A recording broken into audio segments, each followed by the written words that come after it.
ধনু রাশি মে মাস 2026 সাল। এই মাস আপনাদের কেমন যাবে? নিজেকে বিশ্বাস করুন, জয় নিশ্চিত। নিজের উপরে কনফিডেন্স আনতে হবে, আত্মবিশ্বাস রাখতে হবে যে আপনি পারবেন। সেই আত্মবিশ্বাসটা যদি রাখেন, জয় নিশ্চিত। আর বিশেষ করে এই যে মে মাসের রাশিফল আপনারা শুনছেন, প্রত্যেকটা মাসে কোনো একটি গ্রহ হয়তো নেগেটিভ অবস্থানে থাকে, কিন্তু কোনো কোনো গ্রহ পাওয়ারফুল পজিটিভ অবস্থানে থাকে। তাই এই মাসে এই যে আপনার পঞ্চম ঘরে বুধ আদিত্য যোগ তৈরি হবে, এখানে আপনি কনফিডেন্সের সঙ্গে সমস্ত কার্য সম্পন্ন করতে পারবেন। কর্মের প্রতি আগ্রহ তৈরি হবে, সম্পর্কের প্রতি আগ্রহ তৈরি হবে। যে কাজগুলো হয়তো পূর্বে হচ্ছিল না, সেই কাজ করার পরিকল্পনা, মানসিকতা, সেই আত্মবিশ্বাস দেখতে পাওয়া যাবে। তাই শুরু করেছিলাম, আত্মবিশ্বাসটা রাখুন। যারা হয়তো পূর্বে কোনো কাজ শুরু করেছিলেন, সেই কাজের ব্যর্থতার সম্মুখীন হয়েছিলেন, তার মানে ধরবেন না যে দ্বিতীয়বার করলেও সেই কাজে ব্যর্থতা আসবে। এই যে নেগেটিভ চিন্তাভাবনা, এখান থেকে আপনাকে দূরে থাকতে হবে। হ্যাঁ, অবশ্যই আপনারা শনির ঢাইয়ার মধ্যে রয়েছেন। দেখুন, শনির ঢাইয়ার মধ্যে রয়েছেন একটি, এটা কি বিষয়টা কি, শনি গ্রহ একটু ধীর গতির প্ল্যানেট, দেরি করে ফলাফল দেয় আর রিয়েলিটিটা বোঝায়, যার জন্য আমরা রিয়েলিটি বুঝতে চাই না এবং সমস্ত ক্ষেত্রে তাড়াতাড়ি অ্যাচিভ করতে চাই। আর এই রিয়েলিটিটা শনি গ্রহ আমাদের চেনায় বা বোঝায়। এর ফলে কি মানসিক শক্তি কিন্তু আরও বাড়ায়। তাই এই নিয়ে কিন্তু বেশি মনের মধ্যে টেনশন চিন্তা করবেন না, কারণ নিজের মধ্যে আত্মবিশ্বাসটা যদি রাখেন, সেই কাজের পূর্ণরূপে ফলাফল আপনারা পেতে পারেন। আর এই যে এই মাসে পঞ্চম ঘরে বুধ আদিত্য যোগ তৈরি হবে এবং বুধ আদিত্য যোগ কম বেশি অবশ্যই আপনারা জানেন, বোঝেন, একটি ভালো পাওয়ারফুল এবং দৃষ্টি কোথায় থাকছে, সাফল্য স্থানে। তাই মানসিকতার মধ্যে অনেক পরিবর্তন আমরা দেখতে পাবো। এছাড়াও সব থেকে আপনাদের দিক থেকে আরেকটি বিষয়, সেটি হলো এই যে শনিগ্রহ নেগেটিভ অবস্থানে, অর্থাৎ শনির ঢাইয়ার মধ্যে থাকা সত্ত্বেও যখন রাশির অধিপতি গ্রহ সপ্তম ঘরে অবস্থান করে আছে রাশি থেকে এবং দৃষ্টি সরাসরি রাশির উপরে থাকছে, যার ফলে যে কোনো পরিপ্রেক্ষিতে আপনারা যদি চিন্তাভাবনা করেন, সেখান থেকে পরিত্রাণের পথ কিন্তু আপনারা পেতে পারেন যারা এই ধনুরাশির রয়েছেন। তাই পূর্বের যেখানে ব্যর্থ হয়েছিল, সেই ব্যর্থতা নিয়ে বারংবার ক্যালকুলেশন করতে যাবেন না। নতুন করে ফ্রেশ ক্যান্ডিডেট হিসাবে আবার শুরু করুন। পূর্বের কাজ ব্যর্থতা ভুলে নতুন করে শুরু করলে এবং মনের মধ্যে আত্মবিশ্বাস যদি রাখেন, ভালো ফলাফল পাবেন। আরও বিস্তারিতভাবে আলোচনা করব, তবে অন্যান্য বিষয়গুলো একটু জেনে রাখুন। শরীর স্বাস্থ্যের দিক থেকে বলতে হলে খুব একটা কিন্তু খারাপ দেখাচ্ছে না, যেহেতু রাশির অধিপতি থাকছে সপ্তম ঘরে। শরীর স্বাস্থ্য ভালো ধরে নিয়ে চলতে পারেন। পড়াশোনা অবশ্যই আপনাদের পড়াশোনা ভালো, বিশেষ করে এই মাসে আমরা দেখতে পাচ্ছি কোনো কিছু শিক্ষা, আপনি নতুন কিছু প্রবেশ করবেন, অ্যাডমিট নেবেন, সেটাও যথেষ্ট ভালো। এবং যারা রয়েছেন মধ্যশিক্ষা ক্ষেত্রে অবশ্যই ভালো। ভালোবাসার সম্পর্ক, সেটিও আমরা ভালো দেখতে পাচ্ছি। ভালোবাসার মধ্যে আপনাদের মেলবন্ধন দেখতে পাওয়া যাবে, সম্পর্ক মধুর বলা যেতে পারে। বিবাহিত জীবন খুবই ভালো পর্যায়ে রয়েছেন এবং এই মাসে অবশ্যই আপনারা বিবাহের জন্য চেষ্টা রাখুন, বিবাহের সম্ভাবনা থাকছে। এবং যাদের মধ্যে বিবাহিত জীবন সম্পর্ক খুব একটা মধুর নয়, এই মাসে আপনারা যে কোনো একটা পরিপ্রেক্ষিতে সেটা একটা সমাধান হচ্ছে। যদি সম্পর্ক খারাপ আপনারা বিচ্ছিন্ন করতে চাইছেন, সেই সমাধানটাও যেমন হবে। আর আপনি যদি মনে করেন যে নতুন করে আবার শুরু করা যাক, সে পথটাও কিন্তু খোলা থাকছে।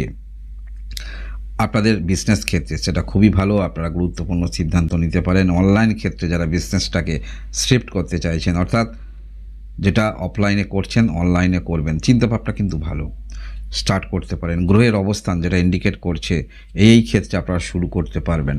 ভাগ্যের দিক থেকে বলতে হলে অনেকটা আত্মবিশ্বাসী আপনি হবেন, আত্মবিশ্বাস বৃদ্ধি হচ্ছে। এই আত্মবিশ্বাস বৃদ্ধি যদি পূর্ণরূপে যে কোনো কাজের মধ্যে আপনি প্রতিফলন করাতে পারেন, তার তো ফলাফল অবশ্যই পারবেন। কর্মের দিক থেকে বলতে হলে একটু আপনারা যে যাই কর্মের মধ্যে রয়েছেন, একটু সেখানে কিন্তু কর্মে নিজের ছাপটা আপনি ফেলতে পারবেন। অর্থাৎ যে কর্মের পারদর্শী আপনি, স্বাধীন কর্মে এটা কিন্তু স্পষ্টরূপে দেখতে পাওয়া যাবে। যে কর্মের পারদর্শী, সেই কাজ স্পষ্টরূপে সেটা আপনি প্রতিফলন করাতে পারবেন, যার ফলে আপনার নামের বিস্তার হচ্ছে, আপনাকে অনেক লোক জানবে, চিনবে, এগুলো আমরা দেখতে পাচ্ছি। হ্যাঁ, এই মাসে আমরা দেখতে পাবো কিছু কার্য সম্পন্ন কিন্তু আপনারা করবেন এবং সেই পরিপ্রেক্ষিতে হয়তো কোনো একটি বাজেট আপনি ধরে রেখেছেন, সেই পরিপ্রেক্ষিতে সেই বাজেটের বেশি একটু বৃদ্ধি হতে পারে। তবে এ নিয়ে কিন্তু ঘাবড়াবার কোনো রকম প্রয়োজন নাই, কারণ আপনার উদ্দেশ্য কি, জিনিসটা লক্ষ্য, সেখানে জিনিসটা আপনার লক্ষ্য পূরণ হয় কি, হতে হবে। লক্ষ্য তো আপনার এটা, সেক্ষেত্রে হয়তো একটু বাজেট যেটা রেখেছেন তার থেকে হয়তো একটু বেশি চলে যেতে পারে। মনে রাখবেন, এক্ষেত্রে আপনারা টেনশন করবেন না। কারণ কি, একটি বিষয় মনে রাখুন, যদি আপনার জন্মকালীন কুণ্ডলিতে বৃহস্পতি গ্রহ যদি ভালো পাওয়ারফুল অবস্থানে থাকে, তাহলে এই মুহূর্তে যে গ্রহের অবস্থান থাকছে, যে কোনো পরিস্থিতি আপনার জীবনে আসুক না কেন, হ্যাঁ, আবারও বলছি, যে কোনো পরিস্থিতি আপনার জীবনে আসুক না কেন, সেখান থেকে অবশ্যই কীভাবে বেরিয়ে আসবেন সেই পথটা আপনি বার করতে পারবেন বলা যেতে পারে। কারণ বৃহস্পতি গ্রহ রাশি থেকে সপ্তম ঘরে এমনই একটি গ্রহ, ভাগ্যক্রমে আপনাদের রাশির অধিপতি গ্রহ, এমন একটি গ্রহ নবগ্রহের মধ্যে সবথেকে পাওয়ারফুল পজিটিভ গ্রহ।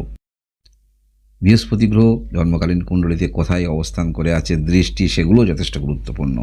তাই আপনারা যারা ভাবছেন বিজনেসটাকে আরও বাড়াবেন, নতুন কোনো বিজনেস শুরু করবেন, যথেষ্ট ভালো অবস্থানে আপনারা রয়েছেন, এই চিন্তাভাবনাগুলো অবশ্যই করতে পারেন। যোগাযোগ অবশ্যই আসবে, তবে পূর্ণ মাত্রায় যোগাযোগ, সেগুলো কিন্তু আপনাকে কাজে লাগাতে হবে। পারিবারিক ক্ষেত্রে কোনো বিষয় আপনারা, এই যে সম্পর্কের বিষয়ে কোনো রকম সমস্যা চলছে, সেগুলো মিটমাট করতে চাইছেন, সেগুলো কিন্তু সম্ভাবনা থাকছে বলা যেতে পারে। এছাড়াও আমরা দেখতে পাবো এই যে ধনুরাশি, আপনারা হ্যাঁ শনি ঢাইয়ের মধ্যে তো রয়েছেন, কিন্তু বৃহস্পতি আপনাদের মধ্যে একটি পজিটিভ দৃষ্টি দিচ্ছে। তবে আপনি কিন্তু সুযোগ সন্ধানী থাকবেন, যে কোনো ক্ষেত্রে সুযোগ সন্ধানী থাকবেন, এবং অবশ্যই কোন ক্ষেত্রে আপনি উন্নতি করতে পারবেন সেই বোধগম্যটা কিন্তু আপনার থাকবে। কিছু ক্ষেত্রে হয়তো নেগলিজেন্সিটার জন্য আপনারা পিছিয়ে আসতে পারেন, বা পূর্বে হয়তো কোনো কাজ শুরু করেছিলেন, সেই কাজে একটি মানসিকতা একটি সেই কাজের অভিজ্ঞতাটা আপনার মধ্যে রয়েছে। কী অভিজ্ঞতা হয়েছিল বা কোথায় সেই কাজের পরিপ্রেক্ষিতে সমস্যা হয়েছিল, সেটা নিয়ে যদি চিন্তা করেন, সেক্ষেত্রে কিছুটা সেখানে আপনি মনের মধ্যে দুশ্চিন্তা নিয়ে এসে কাজটাকে অন্যরকম মোটিভের দিকে নিয়ে যেতে পারেন। তো এখান থেকে আপনাকে দূরে থাকতে হবে, সরে থাকতে হবে, মনে রাখবেন। তা নাহলে এই মাসে যে গ্রহের অবস্থান থাকছে, মানসিক দিক থেকে যথেষ্ট উদ্দীপনা আমরা দেখতে পাবো। অর্থাৎ মনের মধ্যে কোনো কিছু হয়তো পাননি, সেটাকে ত্যাগ করা, এই যে মানসিকভাবে সেই যে প্রিপারেশান নিয়ে চলা, সেই এনার্জিটুকু আমরা দেখতে পাবো। এবং যেটা মনের মধ্যে আপনারা জেদ ধরবেন, সেই কাজ সম্পন্ন করবেন। তাই যদি আপনারা সঠিক ক্ষেত্রে জেদ ধরতে পারেন, কার্য সম্পন্ন হওয়ার সম্ভাবনা সব থেকে বেশি। তবে গ্রহগত যে অবস্থান দেখতে পাচ্ছি, যেহেতু বৃহস্পতি গ্রহের আপনার রাশিতে দৃষ্টি থাকছে, তাই কোনো রকম অবাস্তব জেদ কিন্তু মনের মধ্যে থাকবে না, সেটাই দেখে মনে হচ্ছে। সঠিক জেদই কিন্তু আপনাদের থাকবে, এবং সেই পরিপ্রেক্ষিতে যে সিদ্ধান্ত নিতে হয়, যাহা করতে হয়, সেটা আপনারা করবেন। মানসিকতার মধ্যে এরকম আমরা দেখতে পাবো। পূর্বে হয়তো যারা বারংবার কোনো কিছু চেষ্টা করেছিলেন, সেই কাজের একটি ব্যর্থতার সম্মুখীন হয়েছিলেন, মনে মনে ভাবছিলেন যে যেখানে চেষ্টা রাখছি সেটাই কিন্তু আমার জীবনে ব্যর্থ, আমার ভাগ্যটা এতটাই খারাপ।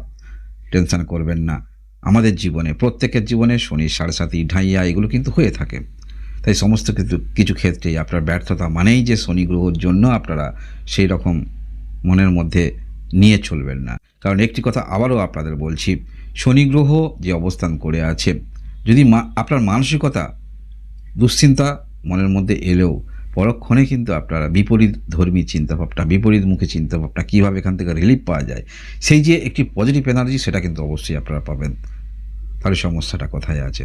কারণ আমাদের জীবন থাকলে সমস্যা থাকে, সমাধান যদি পেয়ে যায়, তাহলে সমস্যা হলেও কোনো রকম আমাদের মনের মধ্যে সেইটা থাকবে না, পজিটিভ এনার্জি আবার এসে যাবে। তাই ধনুরাশি এই মাসে মানসিক দিক থেকে যথেষ্ট উজ্জীবিত আপনি থাকবেন। নিজেকে বিশ্বাস করুন, জয় কিন্তু নিশ্চিত, ধরে নিয়ে চলতে পারেন যারাই আপনারা ধনুরাশি রয়েছেন। ধনুরাশি এই হলো আপনাদের মে মাস 2026 সালের মাসিক রাশিফল। এইরকম ভিডিও দেখার জন্য অবশ্যই লাইক এবং সাবস্ক্রাইব করে আমার সঙ্গে থাকবেন। আপনারা সবাই ভালো থাকুন, আনন্দে থাকুন, ভগবান আপনাদের মঙ্গল করুন। ধন্যবাদ।